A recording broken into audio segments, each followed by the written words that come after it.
Hello, मैं doctor Chandrakant पिंपड़े, मैं GHI educational institute की तरफ से आपसे बात कर रहा हूँ। आज का विषय है इंट्रोडक्शन ऑफ सोरिक सिम्टम्स और ये 5 नंबर का एपिसोड है।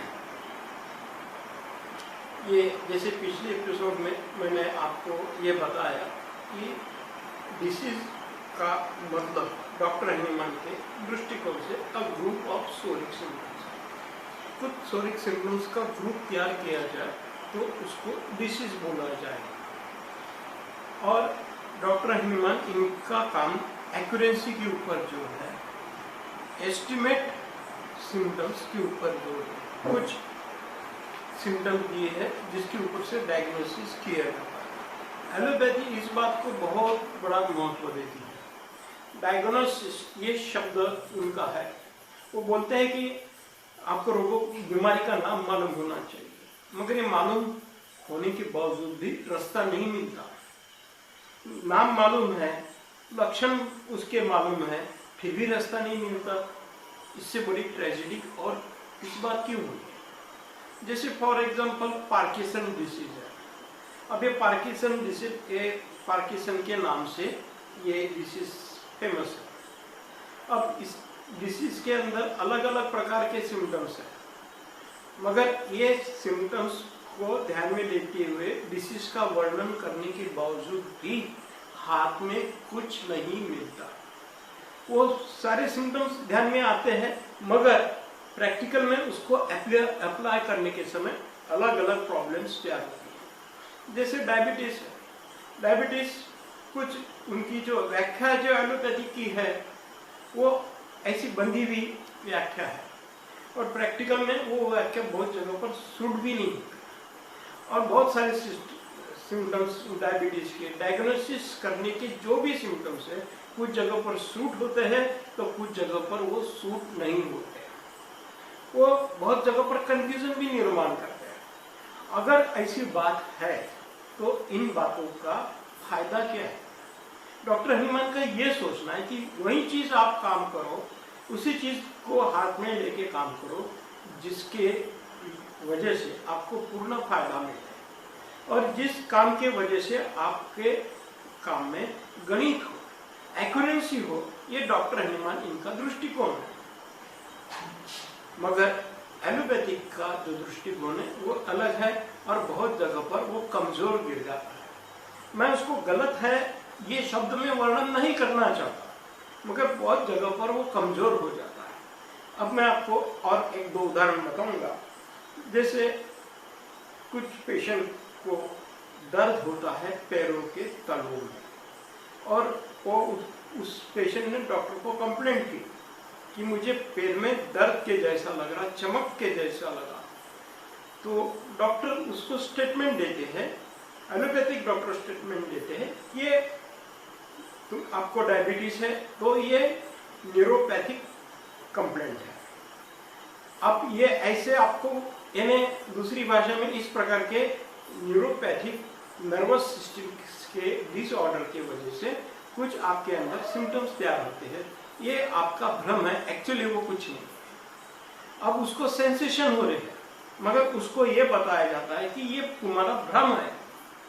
बात देखिए, बात सच है, ये पेशेंट सच बात कर रहा है, वो सच्चाई बयान कर रहा है कि उसे यहाँ पर इस टाइप का दर्द हुआ, मगर उसको ये बताया जाता है कि ये न्यूरोपैथिक है, ताकि वो ज्यादा सोच नहीं पाए।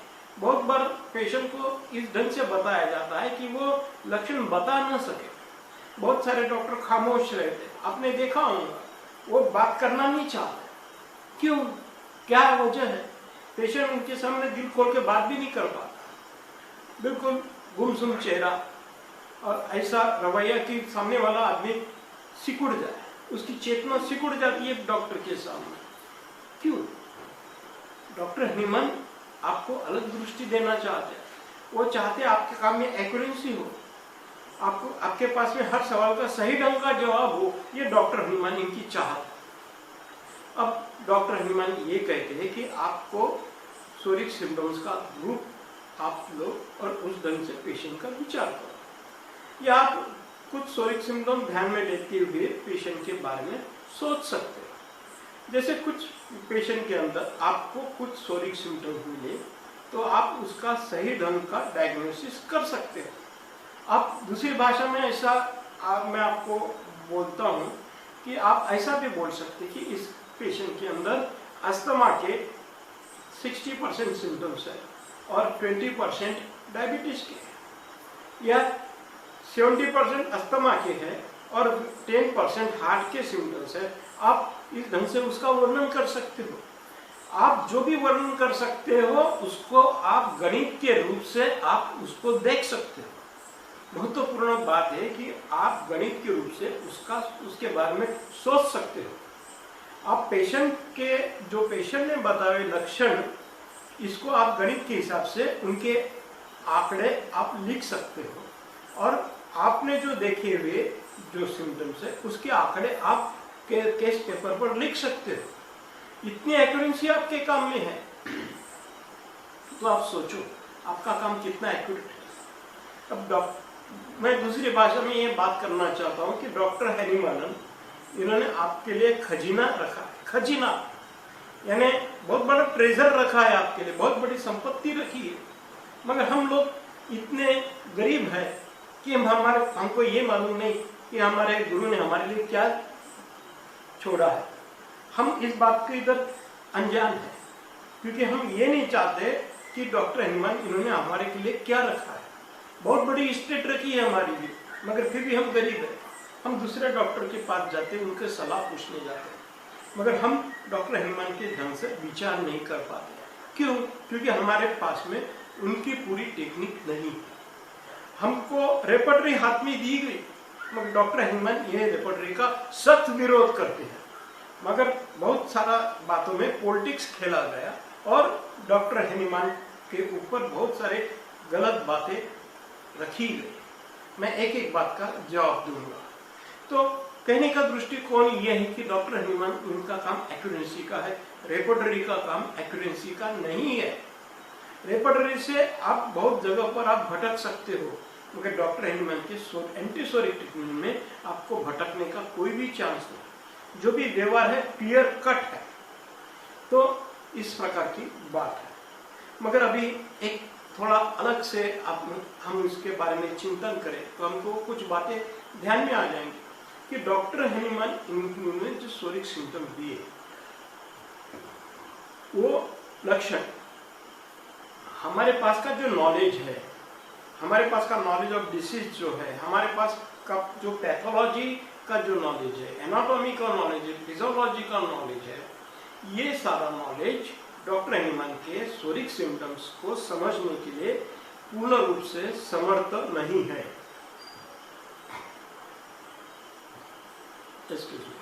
तो हमारा नॉलेज कम पड़ता है।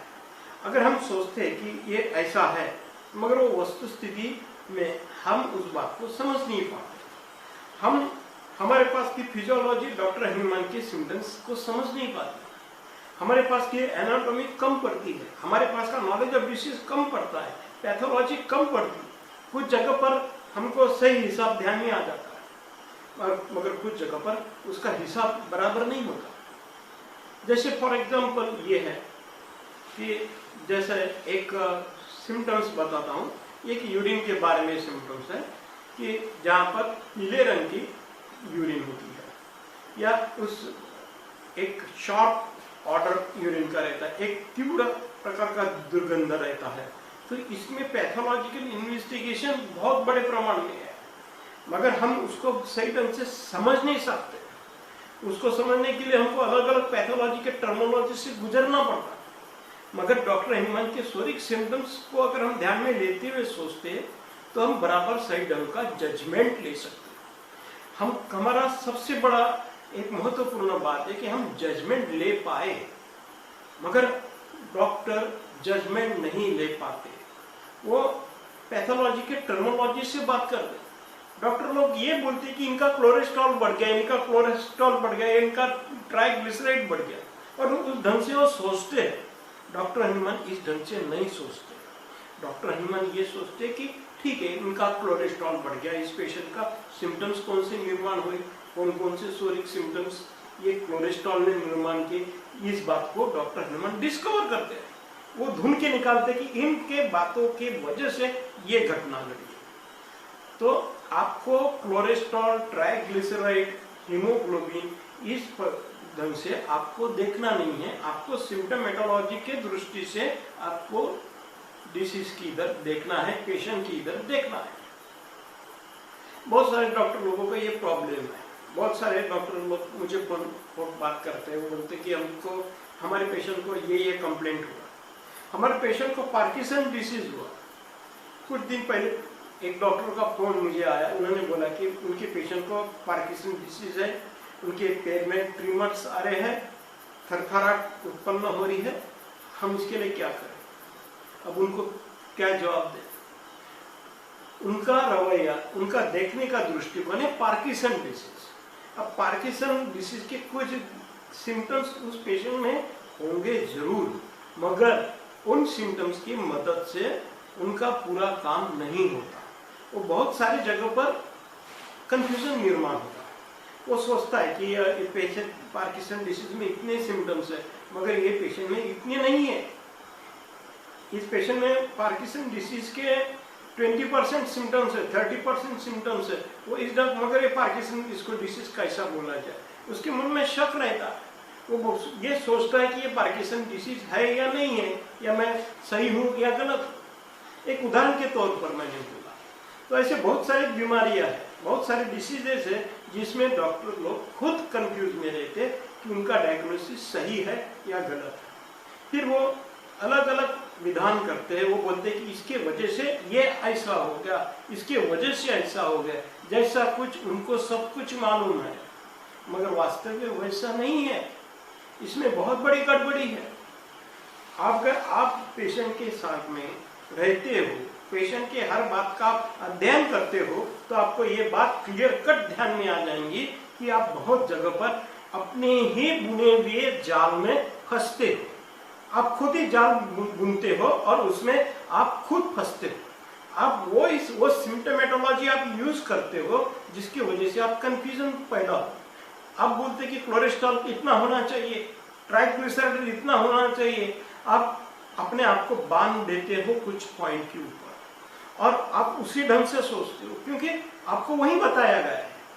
आपको ये बताया गया है कि ये नॉर्मल रेंज है, ये एबनॉर्मल रेंज है। आप उस ढंग से आप उस इधर आप देखते हो। मगर ये नॉर्मल रेंज होंगी या एबनॉर्मल रेंज होंगी, तो उसके सिम्टम्स क्या बता रहे हैं, ये सिम्टम्स की वजह से उस घटना की वैल्यू क्या हो रही है, ये आपको समझ में नहीं आ पाता, क्योंकि आपके पास में वही नॉलेज ऑफ डिसीज है। वो आपको एक विशिष्ट प्रकार की दृष्टि देता है, उसके आगे का डॉक्टर लोग देख नहीं सकते। अगर उनके साथ में कुछ बात की जाए तो सुनने की उनकी मानसिक तैयारी भी नहीं रहती। वो बोलते कि ये ऐसा है, अब ऐसा है क्यों है, तो वो जवाब नहीं दे पाते। वो बोलते कि आप इसको ग्रांटेड पकड़ के चलो।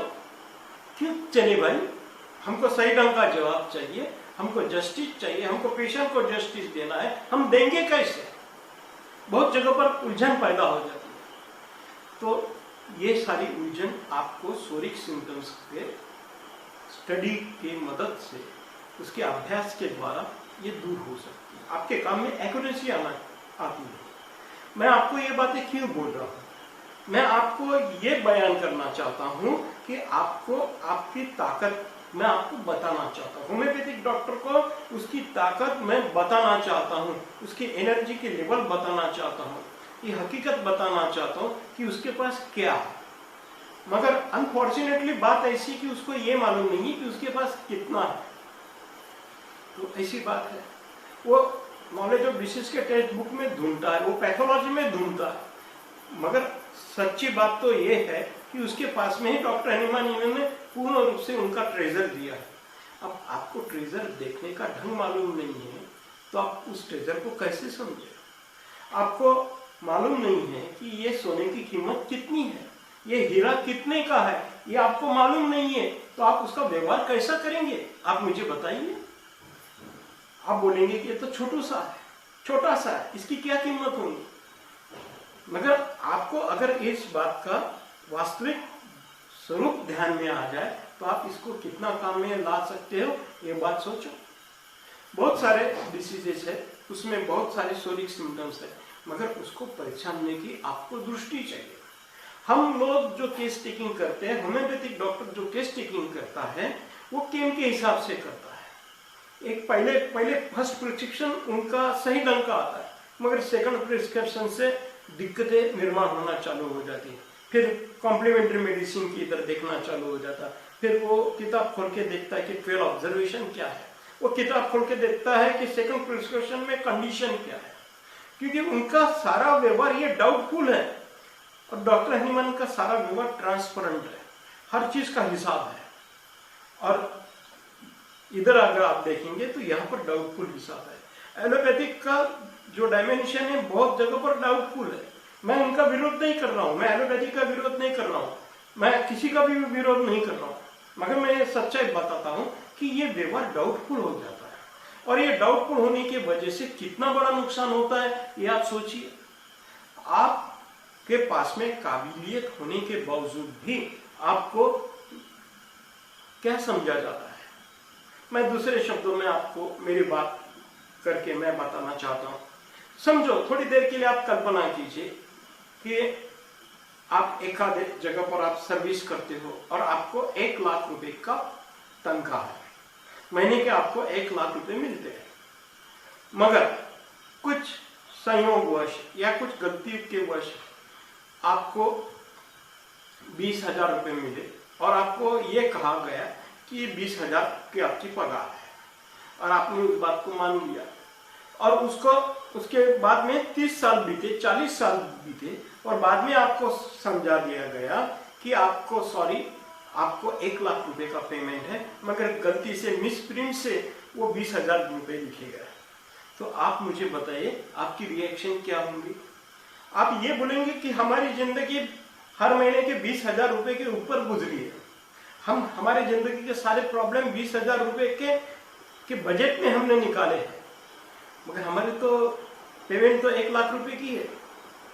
अब यही बात आपको समझने के बाद में आपके अंदर किस प्रकार का दर्द होगा आप सोचो। आपकी जिंदगी की 30 साल, 40 साल, 50 साल आप ऐसे बिताएंगे जैसे कि आप गरीब हो। और वही घटना होम्योपैथिक डॉक्टर के पास में होगी।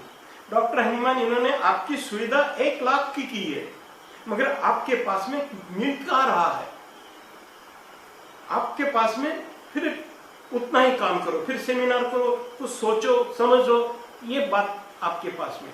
एक सेमिनार नहीं करते, फिर ऐसा लगता कि कुछ नॉलेज की कमी है, फिर दूसरा सेमिनार करो और कुछ ध्यान में आ जाएगा। डॉक्टर हनीमैन, इन्होंने आपके लिए ऐसा नहीं किया, उन्होंने आपको पूरी बात दी, मगर उनके फॉलोअर्स ने आप तक पूरी बात नहीं पहुंचाई, इसका मैं विरोध करता हूँ। डॉक्टर केंट, इन्होंने डॉक्टर हनीमैन इनकी पूरी बात नहीं पहचानी, मेरा सीधा साधा आरोप है और सीधी साधी बात है, क्योंकि किसी डॉक्टर को महत्व नहीं, इंसानियत को महत्व है।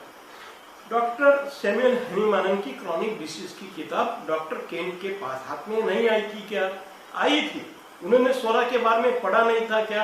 पढ़ा था। फिर उन्होंने सारी बातें स्पष्ट रूप से क्यों नहीं लिखी? उन्होंने दूसरी बातों का वर्णन क्यों किया और खुद के विचार उसमें क्यों डाले? क्या ये सही है? क्या ये न्यायपूर्ण है?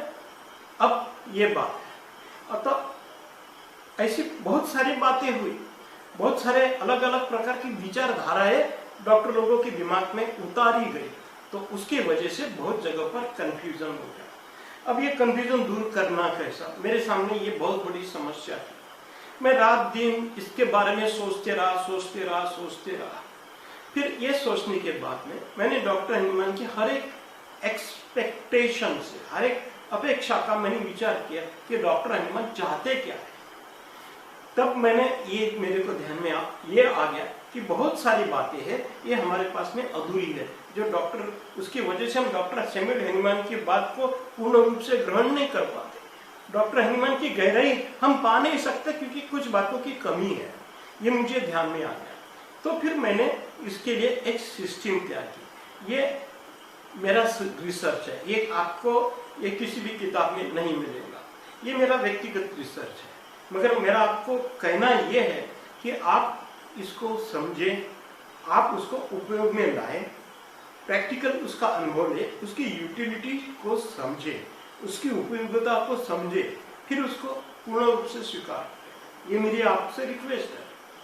तो आपके पास का जो नॉलेज है, जो रिसेंट जो नॉलेज है, वो नॉलेज काफी नहीं है डॉक्टर ह्यूमन के शोरिक सिम्टम्स को समझने के लिए। तो वहां पर बहुत बड़े प्रमाण में तकलीफ होती है डॉक्टर लोगों को शोरिक सिम्टम्स समझने के लिए। फिर ये तकलीफ निकालने के लिए मैंने कुछ रास्ते निकाले, जो कुछ मार्ग मैंने खोजा है, और उस मार्गों को मैंने नाम दिया है एंटिटी ऑफ ह्यूमन बीइंग। इंसान के अंदर की आंतरिक अवस्था, इंटरनेस ऑफ द ह्यूमन बीइंग, इंसान के अंदर का आंतरिक व्यवस्था। ये सब्जेक्ट ये तैयार किया, ये रिसर्च किया कि इसका उपयोग कैसा किया जाए। ये हमको जिंदे आदमी के बारे में सोचना है, हमको डेड पोस्टमार्टम की रिपोर्ट के अनुसार एनाटॉमी को नहीं सोचना है, हमको जिंदा व्यक्ति है, जो जीवित व्यक्ति है, उसके एनाटॉमी के बारे में सोचना है। तो आप सोचेंगे कैसे? अगर आपको बोला जाए कि ये हमारे सामने ये व्यक्ति है और उसका लिवलीनेस को पहचानो, उसकी जीवंतता को आप उसका एनालिसिस करो, तो आप कौन सी भाषा में करेंगे? तो ये सोचना हमारा काम है।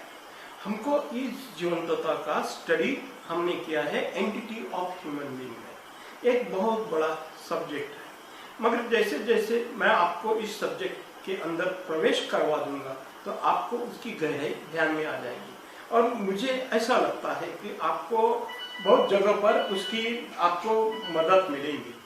तो ये है एंटिटी ऑफ ह्यूमन बीइंग।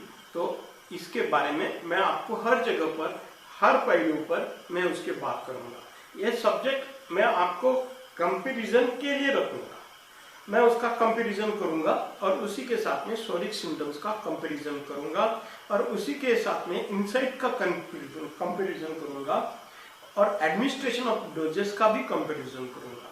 तो हर जगह पर मैं इसका उल्लेख करूंगा एंटिटी ऑफ ह्यूमन बीइंग। ये मेरा व्यक्तिगत रिसर्च है, मैं वो आपके सामने रखना चाहता हूं।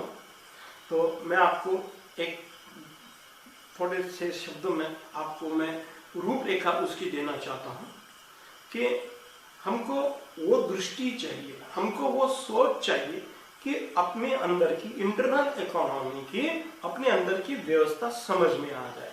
हमको वो एनाटॉमी चाहिए जो जिंदा इंसान की है, हमको वो इंसान के रचना के बारे में सोचना चाहिए जो जिंदा इंसान के अंदर है। अब इसको सोचना कैसा, तो मैं उसका एक एक पहलू आपके सामने रखूंगा, और उसी के साथ में आपको शोरिक सिम्टम्स का वर्णन करूंगा, और ये सब्जेक्ट का मैं आपको उसको ज्यादा से ज्यादा आपको डेप्थ में लेके जाने की कोशिश करूंगा, ताकि आपको हर जगह पर एक्यूरेंसी प्राप्त हो। यहाँ मैं विराम लेता हूँ, अगले एपिसोड में मैं आपको आगे की बात करूंगा। Thank you please.